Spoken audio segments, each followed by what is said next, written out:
Hello viewers, welcome to my channel. It's Rahman Tutorials and myself Ma'am Abrar Jahan. Today we are going to discuss about third part of how do organisms reproduce class 10 biology. So next type of reproduction is fragmentation. We are talking about asexual reproduction, that is fragmentation. What is fragment? Fragment itself means a part, right? Parents break into multiple pieces on maturity, each of which gives rise to a new individual. Now, if you see here, I have drawn Spirogyra. Spirogyra is a green algae which has multiple cells. So, these cells are divided into fragments. So, on maturity, what happens? These cells divides into pieces. So, these are happening only in simple multicellular organisms. Now, each fragment grows into a complete Spirogyra again. Right?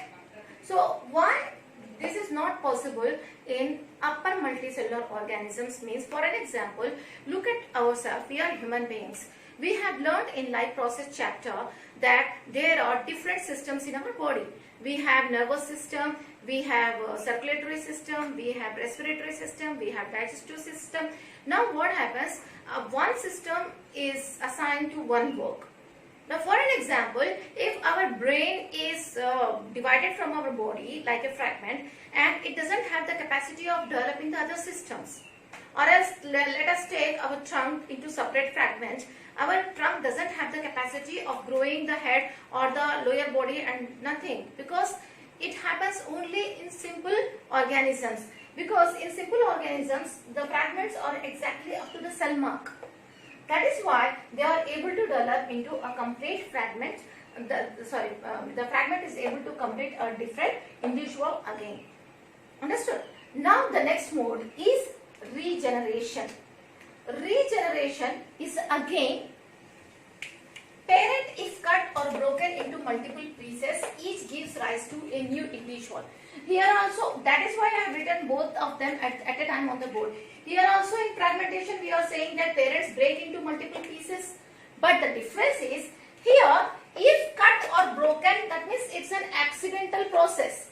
But here what happens, on maturity automatically Spirogyra will break into fragments, again that fragment will develop into different Spirogyra. But here sometimes what happens, if accidentally the organism is getting into pieces, then each piece have a capacity to develop in the other organs of the same individual.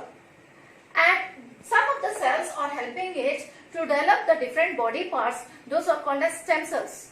That cells has a capacity of developing into any part of the body. For an example, let us take this planaria. Imagine that planaria, due to some accident, has been broken into three pieces. The head piece, the middle body piece and the tail piece. So this head has a capacity of developing the middle body also, tail also, and it will develop into a complete planaria. The middle body also has a capacity of developing the head also, the tail also, and it will also develop into a complete planaria. Then the lower tail also has a capacity of developing the upper trunk as well as the head portion. So this way of accidental, actually till date it is a matter of fight between the scientists till date. Some of the scientists says that regeneration is not the process of reproduction, but actually it is true, because it is not happening by itself. Due to some accidental process this is happening. But in fragmentation, on maturity of the individual, it is happening by itself. It's a natural process. That is the difference between fragmentation and regeneration. In both the processes, the body is getting into fragments and it is developing into full individual. But here it is happening at maturity. Here it is happening due to accidental process. That is the only difference. Understood? Next mode of reproduction is spore formation. Formation of new individual by germination of spores.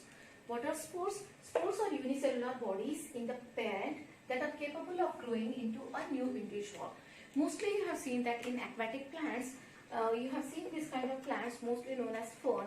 And in Assam, we are in Assam. As we are in Assam, we may be eating this by the name of fern. In English, we call it as a fern. In Assamese, we call it as a dhekia hak. Maybe you have seen that whenever your mother bought that, and when she put that in a tub of water, some sound comes out, some popping sound like pudge. That popping sound comes out, and you cannot see anything, but you can only listen to popping sounds, and that popping sounds is because of this. So when you see this is a thread-like structure having a knob-like structure inside which spores are there. So this knob-like structure is called as sporangia. This sporangia consists of lots of spores. There are a number of spores. I have drawn very minimum, but there will be very many members of spores. When this pops out, these spores, due to air, they move onto the other places and they stick to the dam area. Again, in the dam area also the ferns will start growing. So this way the spores helps in helps in reproduction by germinating spores. Now, best examples are conidia. Conidia are non-motile spores of fungus Penicillium. We have seen that in class 9 we learnt about Penicillium. Penicillium is a fungus which grows on orange, right? When you keep the oranges for to keep it like that for few days, you can see that a green color or a reddish orangish color grows onto the orange. That is sporangia. If you see that sporangia or spores, you can see on the head of the Penicillium, you can see the spores. These are also termed as mesospores because they are non-motile. Like how the fern sporangia, when the spore used to pop out, the spores used to go along with the movement of the air and they stick somewhere. But here they are non-motile. Because of that, from one orange it cannot move to another orange unless and until they come in contact with each other. The next example is zoospores. Zoospores are motile spores. Use flagella for locomotion. For an example, if you consider this as an sporangium, from the sporangia, these spores comes out and they have flagella. Because of this flagella, they can move from one place to another place. Most of the lower organisms like some algae, bacteria and some fungi use this mode of reproduction as asexual reproduction because this is an easy way to get many at a time.